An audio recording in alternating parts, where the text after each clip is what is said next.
What's up, everybody? It's your boy Butt Pterodactyl here. Now, if you've looked at Call of Duty for the past 5 years, you would see that the popularity of Call of Duty is deflating like the birth rate. And when it seems like that mighty Call of Duty is about to fall under its own weight, it seems like it never fails, but it seems like it always gets resurrected by fucking Jesus. And once the hate starts dying down, Activision starts pulling out another Call of Duty and shoveling down more shit down my throat like a fucking mukbang channel. But it seems like ever since Battlefield 6, everybody has completely gotten woke. Like, they're starting to smell the rehashed feces in the air. I'm not gonna lie, this is probably the first time that I've ever seen Call of Duty get so much hate that like every one of their comments is talking about Battlefield 6. Call of Duty is getting so goddamn railed right now. It's almost the same equivalent of Bonnie Blue taking out 1,000 men with her meat curtains. She's like over there fucking holding against a fucking tree like a fucking berserk character, while Activision's over here trying to take femboy lessons on how to take it up the ass. So much so that they wrote to the community. First off, thank you. Call of Duty has always been fueled by the community. Bullshit. Every match, every clip, every bit of feedback, you've shaped this franchise right alongside us. We know there's been a lot of conversation recently about the identity of Call of Duty.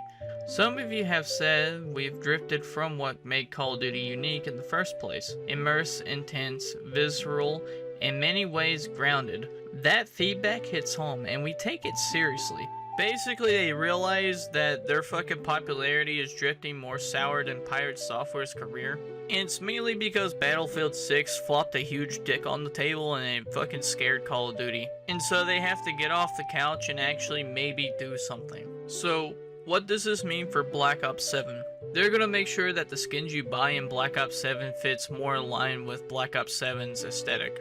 They also talked about fixing up Ricochet anti-cheat so it kicks cheaters earlier. I'm just gonna be honest about it, this whole fucking note that Call of Duty made is bullshit. They wanna make Black Ops 7 have the same aesthetic as like the year 2035, which is, I think that's where it's based on, right? When the fucking pre-order, like the fucking pre-order now, like if you look at the operator skins, they don't look like they came from 2035. Maybe like 1942 and maybe like 2100, but that's it. Dude, this is why I said people are scratching for like a FPS shooter that's grounded. Mainly because people are so fed up of being told of a fucking story of a game, and then once they buy it and the story keeps on continuing, they completely flip the fucking script. Like Black Ops 6 at launch, I thought it was great. If I could go back to like Black Ops 6 at the beginning, I would play the absolute shit nuggets out of it. Mainly because it was based on the Gulf War during the 90s, and it was fucking awesome. That shit turned me on more harder than Chun-Li's thick, juicy thighs. And I know someone's gonna be out there and say, hey, it doesn't have to be always realistic.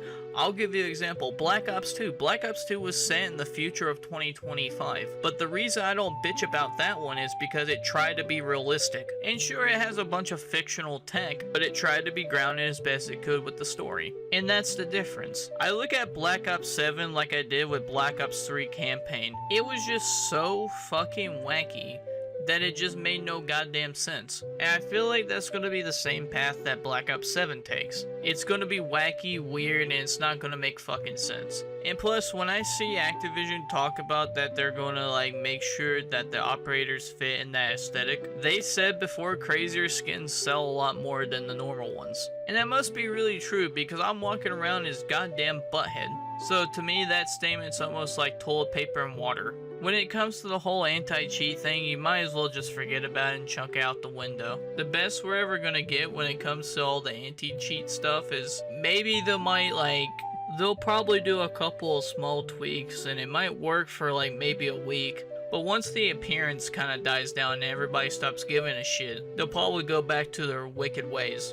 Before you know, you'll have Activision having a party with the ghost of Epstein on his haunted private island. And there will be bitches on this island, but it won't be bitches that you and I want. But in all honesty, as much as I really enjoyed Battlefield 6, and I'll probably play it once it comes out, at some point the honeymoon phase will drop, and people are going to turn around and play Black Ops 7. Whether it be the only FPS on console, or there's really nothing better than Call of Duty. And if you want me to be frank about it, I wish I was very, very, very wrong. I wish The Rock would just come out and say I'm a big liar and I have a full bag of dicks that I'm sucking on, and just picks me up and like launches me into a coffee table. But unfortunately, there's just no Rock, and I do have a bag of dicks, but I mean, that's either here or there at this point.